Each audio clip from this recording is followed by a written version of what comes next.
1 किलोमीटरचा खर्च हा 78 कोटीचा आहे, तर शक्तीपीठाचा अपेक्षित खर्च 107 कोटीचा आहे. म्हणजे हा त्याच्यापेक्षाही प्रचंड महागडा आहे.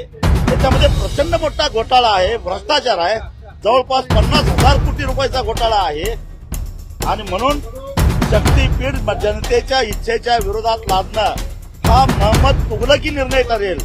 आणि मोहम्मद तुघलकासारखं वागू नका फडणवीस साहेब, तुम्ही यशवंतराव चव्हाणांच्यासारखं वागा, एवढंच माझं मुख्यमंत्र्यांना सांगणं आहे.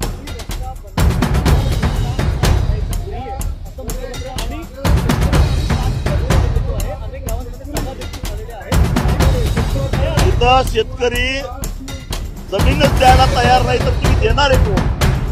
27,000 खातेदारांना तुम्ही भूमिहीन करायला निघालेला आहात आणि ही सगळी टिकाऊ जमीन आहे, उपजाऊ जमीन आहे. आणि मग असं असताना शेतकऱ्याची इच्छा नसताना आणि सध्या या रस्त्याची गरज नसताना हा रस्ता नेमका तुम्ही कुणासाठी करताय या प्रश्नाचं उत्तर द्या.